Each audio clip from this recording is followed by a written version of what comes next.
Hello, welcome. This is Evan Prescott here. So our today's news is about brother Julius Malema. Just delivered one of his most fiery speeches yet. This is intense stuff. You have to hear it.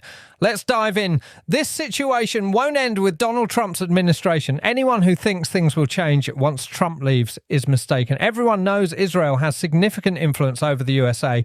Bringing the Israeli government to the International Court of Justice is what truly angered the United States. He's been completely direct. No minced words, no diplomacy, just straight to the point, explosively. This is wild. We don't believe anything we've said or done will worsen relations between South Africa and the modern-day Adolf Hitler known as Donald Trump. So threatening me with no visa to America or London, I don't care. I'll stay in Africa and enjoy myself. The EFF has noted the rise of US imperialism and fascism under Donald Trump's administration, which is committing war crimes both domestically and internationally.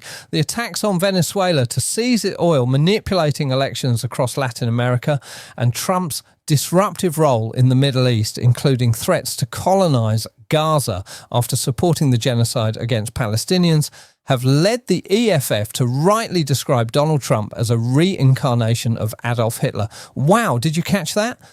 This is the United States we're talking about. Most people are afraid to speak out against America like this, but Malema doesn't hold back at all. We recently condemned in the strongest terms FIFA's disgraceful decision to award Donald Trump some so-called peace prize, violating their own rules and endorsing modern fascism, his unilateral decisions to invite or disinvite countries to the G20 based on his personal interests further prove that Donald Trump is the new Hitler facing the world today. Ignoring this will lead to devastating consequences for global politics and economics. The EFF calls for global solidarity against Donald Trump and his reckless policies on trade, tariffs and foreign affairs. Policies driven by war and sustaining an economy built on military power and imperialism, not cooperation. Our position stems from our Pan-Africanist ideology demanding African unity and resistance to neo-colonialism and imperialism. The continent, its diaspora, and the world must stop acting like subordinates at the Oval Office. Stop going there as beggars to the United States. Many African countries try to maintain good relations with America by staying silent, not speaking out, just staying in line. But Malema rejects that completely. To pledge loyalty to fascism? No. The first real resistance to Trump's fascism should emerge at the upcoming G20. Unlike the overly diplomatic approach of the South African government, the EFF calls for a boycott of the 2026 G20 in Miami, Florida, if South Africa, as a founding member, is excluded due to Trump's declaration.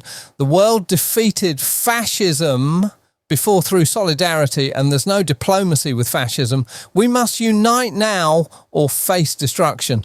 The footage shown in the Oval Office is being used to spread lies about South Africa, but that won't persuade us to back down. Nothing we're saying strengthens Trump's case to isolate South Africa.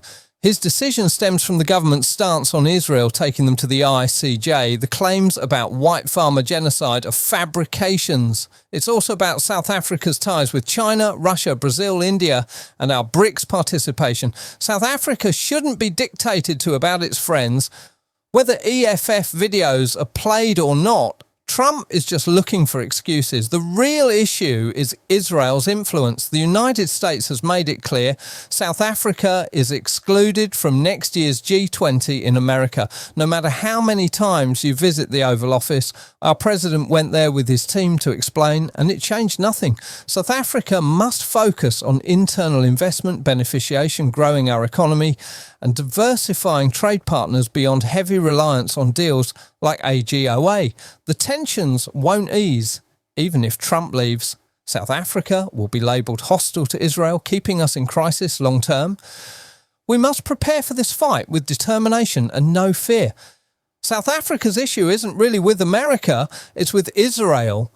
Fighting America is tough, but like Fidel Castro under decades of US embargo, we won't retreat. Cuba endured immense hardship for standing against imperialism. We can draw inspiration and support them where possible. Even if America denies me entry, it's fine. I'll travel across Africa, Zimbabwe, Nigeria and more. Why beg for burgers when I can enjoy jollof rice and pepper soup? One day this will end, even if not in my time. I must build the foundation. No hero worship of America to the point we retreat when visas are threatened. If I were president, I'd never grovel over US attacks on South Africa. Julius Malema is clearly in full confrontation mode right now. His speech calls out America for global chaos and labels Donald Trump a modern-day Hitler. What do you think about this? Is Malema's stance too bold for his own good? Will it alienate moderates, or is this exactly the fearless approach needed in today's world? Let me know your thoughts. This is Powerful. Bless.